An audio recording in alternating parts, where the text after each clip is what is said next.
Hello बच्चों, चलिए प्रश्न को पढ़ते हैं। एक स्पष्ट एवं साफ सुथरे चित्र के द्वारा परिपक्व मादा युग्मकोद्भिद की 7 कोशिकीय 8 न्यूक्लिएट यानी कि 8 केंद्रकीय प्रकृति की व्याख्या करें।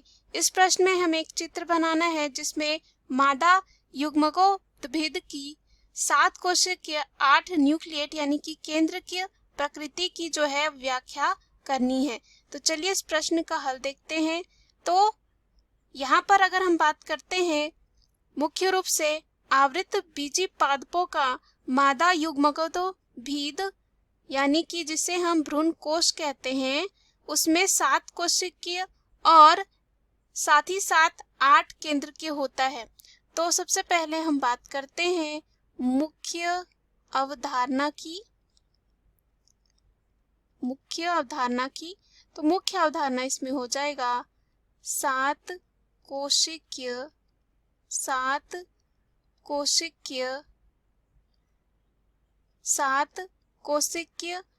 8 केंद्रकीय। तो यहाँ पे क्या होता है, जो आवृत बीजी पादप होते हैं उनमें मादा युग्मकोद्भिद यानी कि भ्रूण कोश जो होता है वो 7 कोशिकीय और 8 केंद्रकीय होता है। क्रियाशील गुरु बीजाणु जो होते हैं,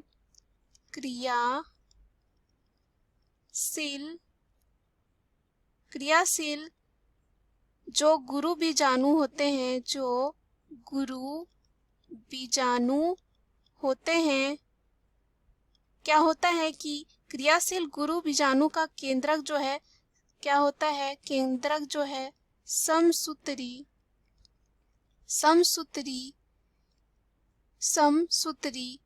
विभाजन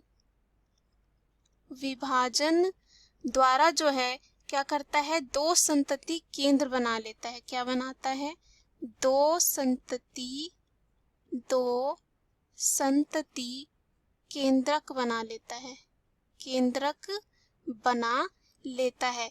उसके बाद ये विपरीत ध्रुवों पर चले जाते हैं और विपरीत ध्रुवों पर स्थित केंद्रक दोबारा से 2 बार समसूत्री विभाजन द्वारा क्या करता है, 8 केंद्रकीय संरचना बना लेते हैं।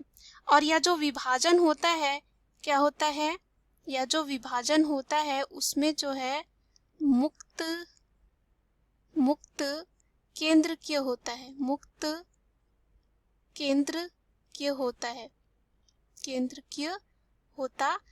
है। ऐसा इसलिए क्योंकि जो विभाजन होता है उसके तुरंत पश्चात कोशिका भित्ति नहीं बनती, इसलिए इसे मुक्त केंद्रीय विभाजन कहा जाता है। चलिए इस जो यहाँ पे प्रक्रिया दे रखी है उसको हम चित्र के द्वारा समझते हैं। तो यहाँ पर जो है एक चित्र है, बाएं तरफ जो है क्या है, चित्र 1, 2, 4 तथा 8 न्यूक्लिएट चरण तथा एक परिपक्व भ्रूण कोश। उसके बाद यहाँ पर एक चित्र है जो चित्र दिखा रहा है परिपक्व भ्रूण कोश का। तो अगर हम बात करते हैं जो मुख्य रूप से जो आवृत बीजी पादप होते हैं यानी कि मादा युग्मकोद्भिद यानी कि भ्रूण कोश में क्या होता है, 7 कोशिकीय और 8 केंद्रकीय होता है। तो क्या होता है कि जो क्रियाशील गुरु बीजाणु होते हैं केंद्रक समसूत्री द्वारा विभाजन करते हैं और 2 संतति केंद्रक बनाते हैं, जैसा कि इस चित्र में दिखाया गया है।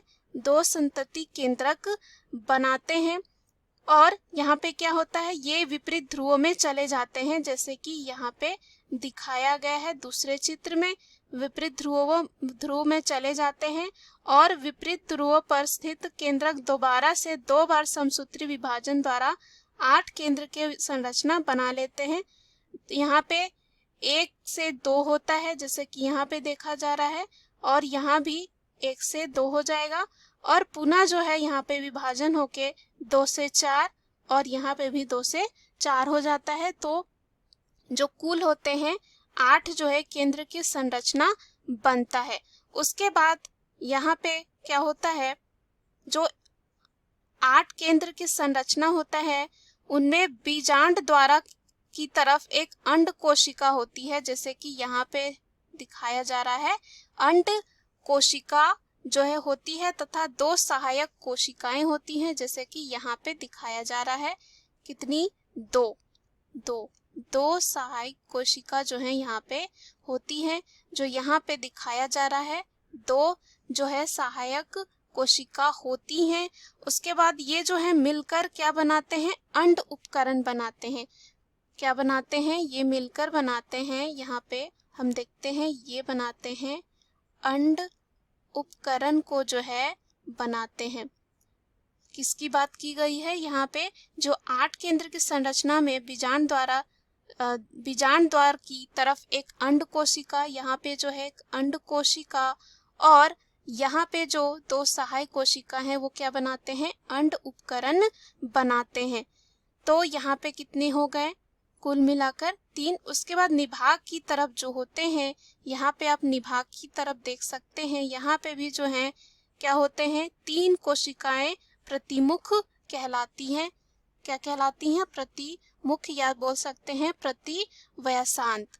उसके बाद यहाँ पे वृहद जो होती है, भ्रूण कोश में शेष बचे 2 केंद्रक जो यहाँ पे बीच में रहते हैं, उन्हें कहा जाता है 2 ध्रुवीय केंद्रक। क्या कहा जाता है? 2 ध्रुवीय केंद्रक जो है परस्पर क्या होते हैं? दोनों मिलकर क्या करते हैं? द्विगुणित द्वितीयक केंद्रक बना लेते हैं। ये क्या करते हैं? आपस में जो है मिलकर द्विगुणित द्वितीयक केंद्रक बना लेते हैं, यानी कि दोनों जो है आपस में मिल जाएंगे। अगर यहाँ पे इस चित्र में बात करें, ये जो हमारा चित्र दे रखा है परिपक्व भ्रूण कोश का है, तो यहाँ पे क्या होता है कि परिपक्व भ्रूण कोश में जो है मादा युग्मकोद्भिद 8 केंद्रकीय तथा 7 कोशिकीय संरचना होती है। जैसे कि यहाँ पे क्या है? 1 2 3 और इधर 1 2 और यहाँ पर जो है 3, यहाँ 1 2 3, साथ ही साथ यहाँ 3 6, और यहाँ पर जो बीच में होते हैं वो क्या हो जाते हैं? आपस में मिल जाते हैं, इसीलिए हम इसे 8 नहीं गिन रहे हैं। तो 7 कोशिकीय होते हैं, लेकिन यहाँ पे केंद्रक जो होते हैं 8 होते हैं, क्योंकि ये जो बीच में जो कोशिका मिले हैं उनमें कितने हैं? 2 जो हैं यहाँ पे केंद्रक होते हैं, इसलिए हम 8 केंद्रकीय तथा 7 कोशिकीय संरचना कहते हैं। यहाँ से हमारे पास 2, फिर यहाँ से 3 ऊपर में और 3 नीचे, 8 केंद्रकीय तथा 7 कोशिकीय संरचना जो है यहाँ पे बनती है।